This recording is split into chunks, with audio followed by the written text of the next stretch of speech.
In the spring of 1970, campus communities across this country were characterized by a chorus of protests and demonstrations. The issues were the escalation of the war in Vietnam and the U.S. invasion of Cambodia, the ecology, racism and repression, and the inclusion of the experiences of women and minorities in the educational system. No institution of higher education was left untouched by the confrontations and continuous calls for change. At Jackson State College in Jackson, Mississippi, there was the added issue of historical racial intimidation and harassment by white motorists along Lynch Street, a major thoroughfare that divided the campus and linked West Jackson to downtown. We were constantly subjected to racist taunts. The women were always shouted out, and some sexist remarks was made to them. And I think one of the speakers for this year's occasion, Mamie Crockett, was hit by a car when she was crossing the streets here one time here at Jackson State. So, yeah, civil rights, this being Jackson, Mississippi, a lot of civil rights activities, the freedom rides, the arrest of a large amount of students. Medgar Evers lived here. The COFO office, which was the spearhead of a lot of civil rights organizations, the Student Nonviolent Coordinating Committee, CORE, the Congress for Racial Equality, they all had hubs here in Jackson, Mississippi. So for sure, civil rights had to be a part of the equation that led up to the tragedy here in May of 1970. On May 14th and 15th, 1970, Jackson State students were protesting these issues, as well as the May 4th, 1970 tragedy at Kent State University in Ohio. 4 Kent State students were killed by Ohio National Guardsmen. Accounts differ as to what happened. Some students say the police advanced in a line, warned them, then opened fire. Others said the police abruptly opened fire on the crowd.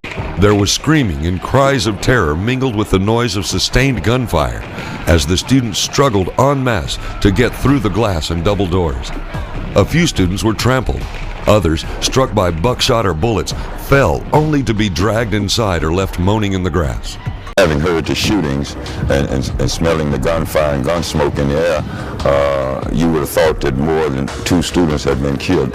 And it was a miracle that, tragically, it was just Philip Gibbs and James Green. Philip Lafayette Gibbs, 21, a junior pre-law major and father of an 18-month-old son, lay dead 50 feet east of the west wing door of Alexander Hall. Philip Gibbs was a junior political science major from Ripley, Mississippi. A new father, Philip Gibbs, a junior. Across the street, behind the line of police and highway patrolmen, 17-year-old James Earl Green was walking home from work at a local grocery store. Stopped by the action, Green was slammed in the right side of his chest by a single buckshot in front of B.F. Roberts Hall. James Earl Green was a student at Jim Hill High School, a senior who had hopes of going to run track and participate in the upcoming Olympics. He was on his way home from a part-time job, and he was shot there on the other side of Lynch Street. And he was trying to jump over the fence when the shooting started on this side, because the highway patrolman was lined up facing this dormitory. So he was like in the back of them. So if you're lined up facing the dormitory, shooting up in the dormitory, why would you turn around and shoot somebody in the back of you? So it was really a racial thing, and anything black that moved, that was their mission to come out and kill.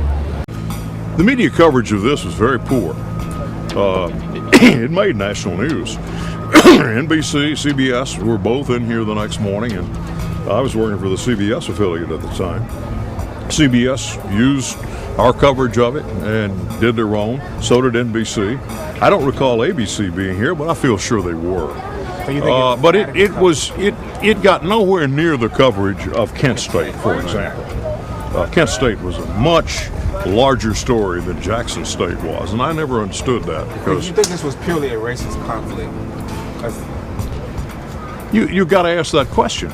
You got to wonder about that Kent State got all the attention it did, and it was a predominantly white school, and here Jackson State didn't get nearly the attention Kent State did, and it's a predominantly black school. It's got to make you wonder.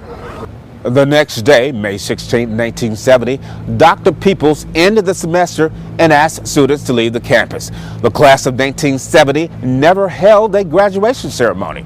In the weeks, months, and years that followed, several legal actions were taken on behalf of the victims, but neither a grand jury nor a civil jury indicted any officers.